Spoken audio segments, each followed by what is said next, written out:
Magandang araw po sa inyong lahat mga kababayan at welcome back dito po sa Pinas News Review at ito nga mga kababayan, Vince sumabog. Nako, gulat sila dito, grabe nagwala na.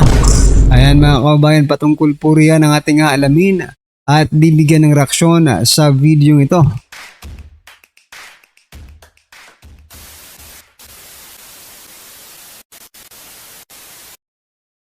So ito mga kababayan, pasadahan po muna natin itong balita patungkol po dito kay Secretary Vince Dizon at kay President Bongbong Marcos Jr. Unahin na po natin itong si President Bongbong Marcos Jr. mga kababayan, Sabi po dito sa ang balita ngayon, nako, Marcos Jr. pinayuhang bawasan pansamantala ang kanyang kasipagan. Aray ko po. Ang sipag talaga, pinaghihinay-hinay muna ng mga doktor si President Marcos Jr. Matapos makaranas ng diverticulitis. Isang kondisyon na ayon sa Malacanang ay dahilan upang payuhan siyang magpahinga at bawasan pansamantala ang mga pisikal na aktibidad dulot ng kanyang trabaho. Ayan. Aba, ibig sabihin ba dito ni Jose Claire Castro, dahil po sa sobrang sipag ng Pangulo ay nagkasakit siya? Ay, grabe naman, Bakit kaya hindi sila naglalabas ng official statement coming from the doctors, I mean, documents, Na talagang, kasi, mahirap kasing maniwala, na nagkasakit po ang Pangulo dahil sa sobrang kasipagan. Kung sobrang masipag po ang ating Pangulo, mga kababayan, hindi po magiging ganito ang Pilipinas, Hindi po magiging ganito kahirap ang Pilipinas ngayon, di ba? Pero sige sabihin na natin pagbigyan na natin itong si Jose Claire Castro, Kasi mga kababayan, lahat ng mga issue na dumadating po na ipinupukol natin sa administrasyong ito, ang palagi pong sinasabi ni Jose Claire Castro, nagtatrabaho ang Pangulo, masipag ang Pangulo. Ngayon naman po mga kababayan, nagkasakit ang Pangulo dahil sa sobrang kasipagan, At pinayuhan ng mga doktor na bawasan muna ang pagiging masipag ng Pangulo para siya ay gumaling. Aray ko po.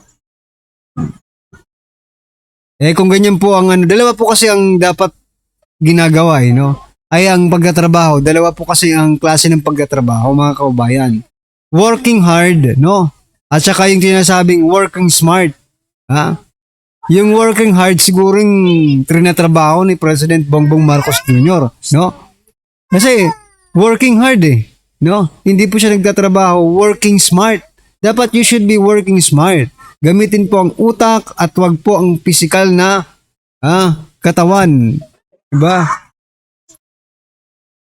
Para umasenso ang ating bansa, utak ang pagganahin, Work smart, hindi work hard, mga kababayan.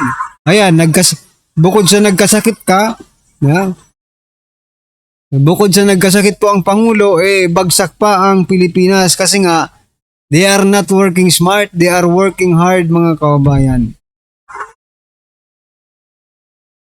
Working hard to siphon yung kaban ng bayan. Nako po.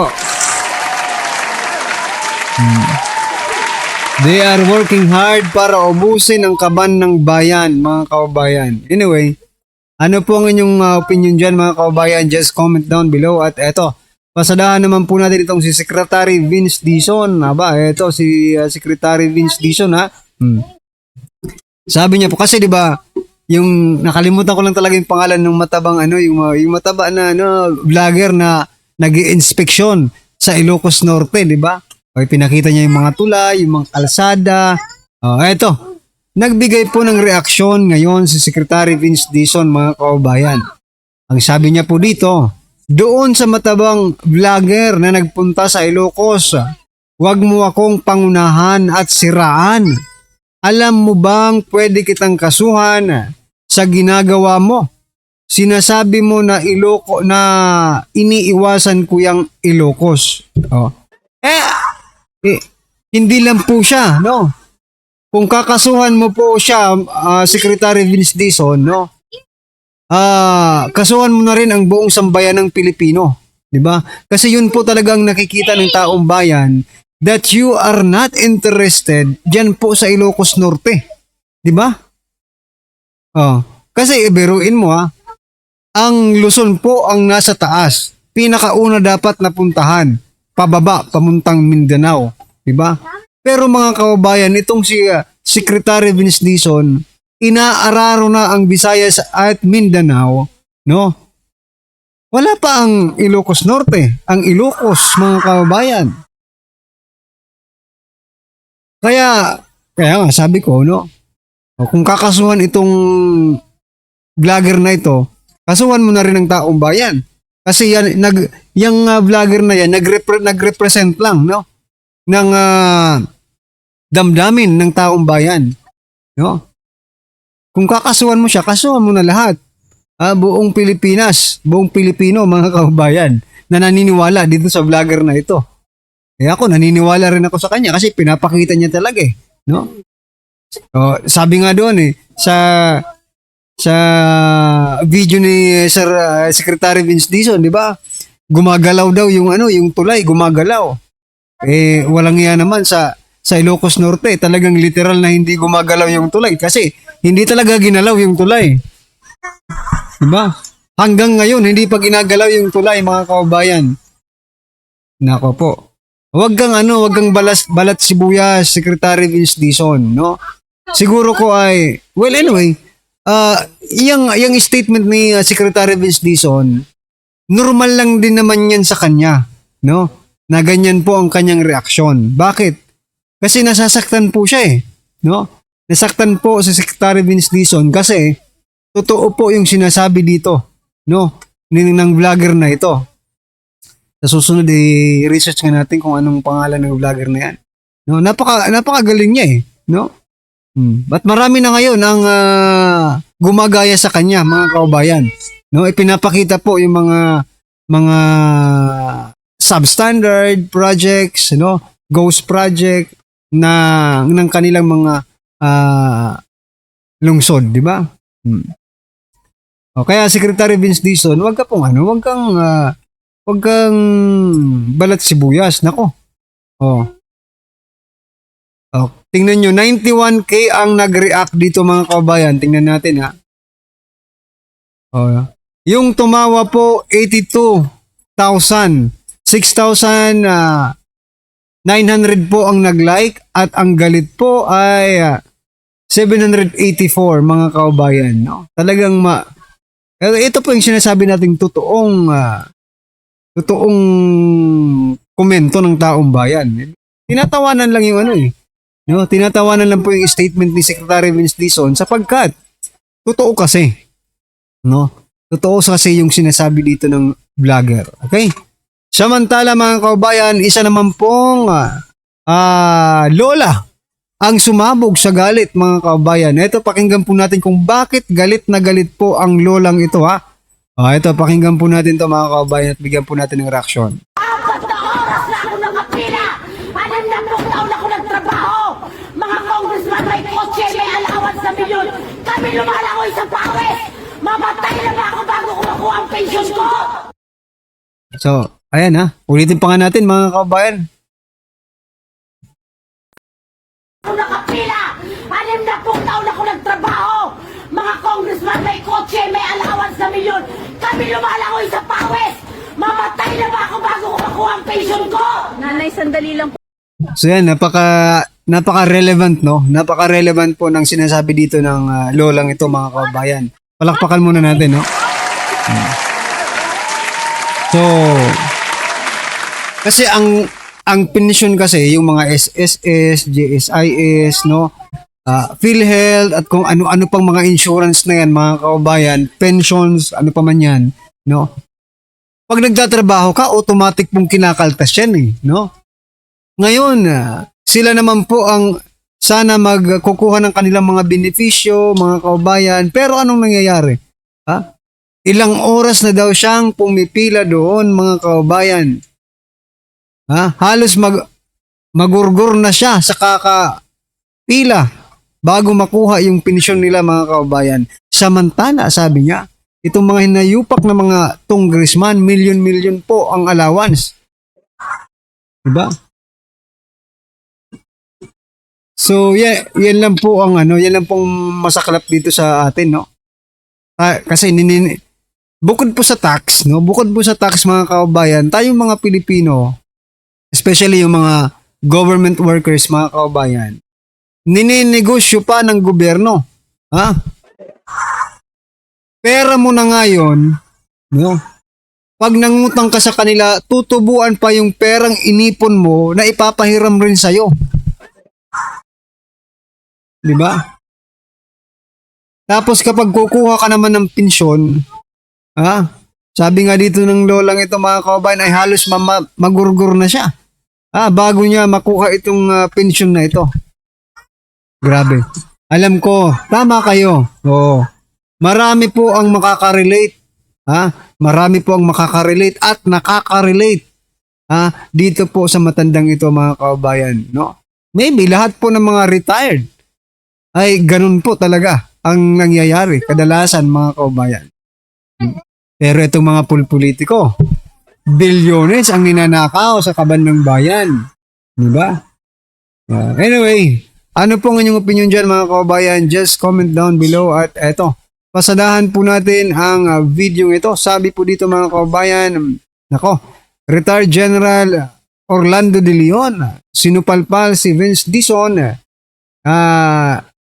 laki ang takot kay PBBM. Ito, pakinggan po natin to. Sir Badong Arateles, pasok. Eto po, dahil po sa kumakalat po ngayon kung sino-sino pong mamamayan, nagbibideo po, napakarami ko na po nakita, no? Na nagbibideo po itong mga mamamayan dyan sa Ilocos o yung ibang mga vlogger na dumadayo sa Ilocos ay nagpapakita po ng mga hindi natapos o yung mga palpak na pagawain dyan po sa Ilocos, no? Kung sino-sino lang po ang bibideo tapos ipinopost po rito sa social media. Napakarami po kung tutuusin. Okay, samantala, ito pong ating butihing yung ating pong butihing DPWH Secretary, busy po sa kaiikot. Busy ikot po ng ikot sa ibang parte ng bansa para magmonstra-monstra, magtototoro. minsan nga, mga kababayan, naisip ko tuloy, di ba? Sa pag-iikot po ni Secretary Vince Dizon, kung saan-saan po, no? Inisip ko, baka hindi parte ng Pilipinas ang Ilocos Norte.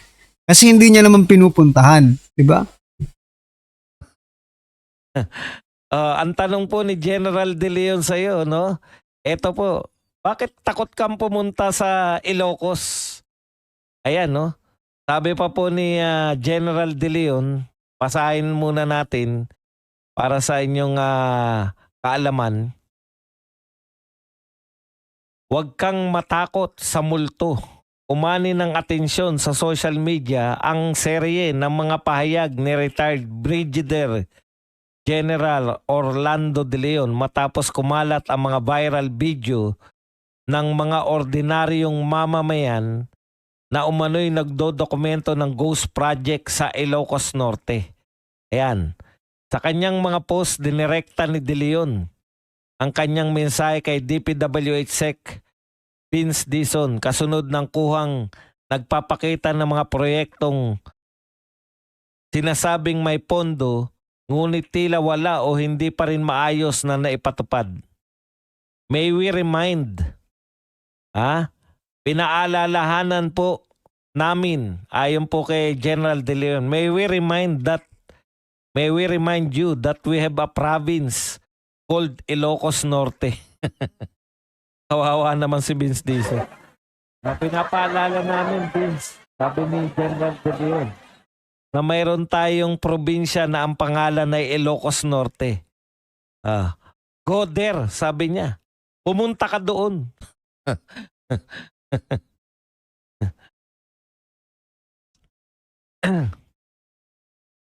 Giit ni De Leon na isa sa kanyang post. Kasabay ng hamon na personal na inspeksyonin ang mga lugar na binabatikos. Sa isang pahayag, binigyan din niya na visa free. Vince Dizon, visa free sa Ilocos Norte. Huwag kang sa multo. Yan po, sa multo ba natatakot si Vince Dizon? Palagay. Baka kay Sandro. Comment nyo lang po kung kanino po takot si Vince Dizon.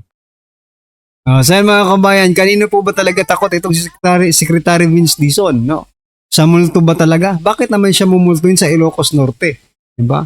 Or kay President Bongbong Marcos Jr. Yan mga choices lang po ito. Baka gusto nyong mamili. President Bongbong Marcos Jr., Representative Sandro Marcos, or kay First Lady Lisa Araneta Marcos, or yung pang-apat mga kabayan, all of the above. Nako po. Anyway, yan, Secretary Vince Dizon, hinahamon ka po ng sambayan ng Pilipino, napuntahan mo naman yung video ng ating mga kababayan dyan po sa Ilocos Norte. Para to see is to believe, diba? Baka mamaya, sabihin nyo, AI yan. Yung mga palabas ng mga vloggers ay AI lang. Puntahan nyo nang malaman nyo po kung totoo or hindi. Diba? Ayan mga kababayan, ano po ang inyong opinion, reaksyon patungkol po sa video ito? Just comment down below. Yan mga kababayan. Maraming salamat po. Please don't forget to like the video. Maraming salamat po.